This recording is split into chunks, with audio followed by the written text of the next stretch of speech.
Doudou et Christine, donnez-nous des nouvelles des sorties cinéma en cette fin d'année 1931. Bonjour Christine et bonjour les auditeurs et bonjour les auditrices. Bonjour Doudou. Alors nous sommes en 1931 et nous sommes le 10 novembre 1931, quatrième cérémonie des Oscars.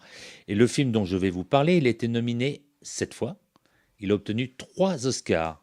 Le réalisateur est Wesley Rugg. C'est un western avec Richard Dix, Irene Dunne et Estelle Taylor. J'ai nommé La ruée vers l'ouest. Titre original, Cimarron. Petite anecdote sur ce film, la séquence a nécessité une semaine de tournage, faisant appel à 5000 figurants, 28 caméramans, 6 photographes et 27 assistants caméra. À Dives, au cinéma La Coopérative, Destin de Kirsanov, une comédie dramatique, Le Forçat, avec Georges O'Brien. Les ombres de la nuit, avec le chien Flash, et Laurence Gray, une comédie d'aventure. Les Cavaliers de la nuit, avec Tim McCoy. Et pour le 14 juillet, Guignolmet à la kermesse, un comique. Chiffonnette, une super comédie. Encore un comique fou rire, À cause des mouches. Et Betty Balfour dans La fille du régiment, tirée de l'opéra de Donizetti. Maintenant, Christine, parlons d'un film français.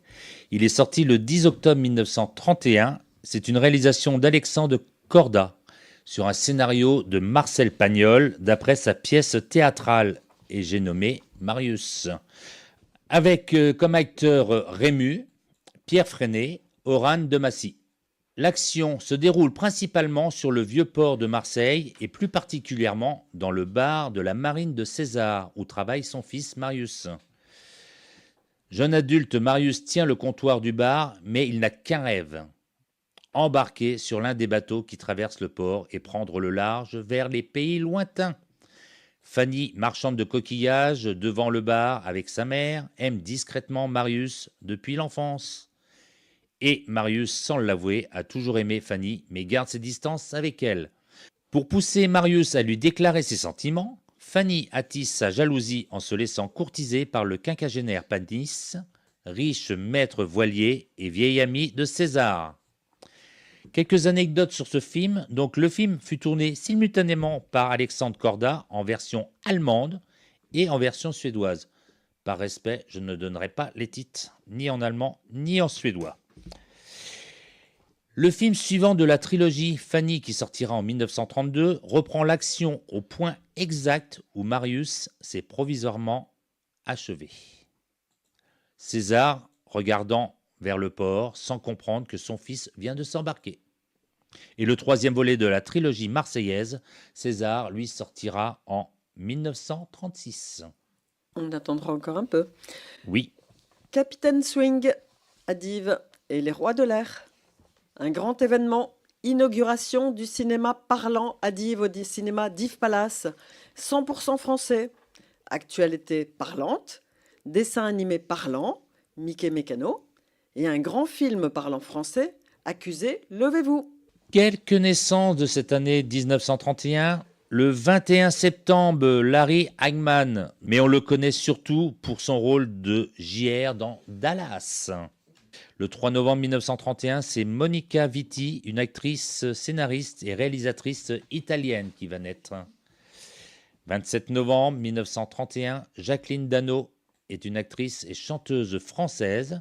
On la verra entre autres en 1961 dans Ce soir ou jamais de Michel Deville, dit d'ailleurs, si vous vous rappelez de la dernière émission, Michel Deville qui est né aussi en 1931. Et en 1972, Tout le monde il est beau, tout le monde il est gentil, un film de Jean-Yann. À Dives, nous avons Adolphe Manjou, Mon gosse de père. Il est prudent de louer. L'Arlésienne, d'après la pièce d'Alphonse Daudet. Un dessin animé sonore, Placide Chinoiserie. Ronde des heures avec André Boget. À la coopérative, le programme reprend en octobre. Le lieutenant de la reine, une super production, un drame d'amour émouvant, avec des scènes magnifiques. Une reine aime son lieutenant. Que va-t-il en résulter? La souris bleue, superbe comédie. À Dives Palace, nous avons Les Trois Masques, d'après la pièce de Charles Maire. une opérette, Mon cœur incognito, et un grand film sportif, Record du monde, avec l'as de la route, Charles Pélissier. Merci Christine. Merci Doudou, au revoir. Et on va appeler notre ami Jean-Luc pour son quiz qui l'attend avec impatience. Bonjour Jean-Luc. Bonjour Doudou. Alors rappelle-toi, en début d'émission, si tu as bien écouté, on a parlé d'un film qui avait obtenu 3 Oscars. Tu te rappelles c'était quoi? Ouais. Et il avait eu 7 nominations. Donc ce film, c'était un western, La ruée vers l'ouest. Ah mince, j'avais le titre déjà. C'est pas pas le quiz. Ah. La ruée vers l'ouest est le premier western à accomplir l'exploit d'avoir un Oscar du meilleur film. Ça va se reproduire beaucoup plus tard, et justement, je te demande quel film, un western aussi, qui obtiendra un Oscar du meilleur film. Dans quelles années Beaucoup plus tard, j'ai dit. Ah, alors, Il était une on fois va, dans on va l'Ouest. calculer. Allez, on va te dire, c'était 59 ans après, donc en 1990. Donc le premier western à avoir obtenu un Oscar du meilleur film, c'était La ruée vers l'ouest. Et en Ouais. 1990, un autre western, c'est celui que je te demande. D'accord, c'était un Clint Eastwood. Absolument pas. Donc c'était pas les Serge Leone. Non.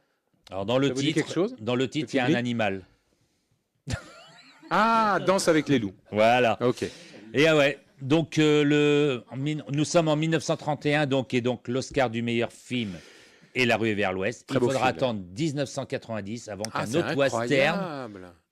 ait l'Oscar du meilleur Donc film. toute la période de Clint Eastwood n'a jamais ils ont obtenu jamais- d'Oscar il du était une meilleur fois film. dans l'Ouest. Merci Jean-Luc. Très intéressant ce quiz. Voilà. Merci Doudou.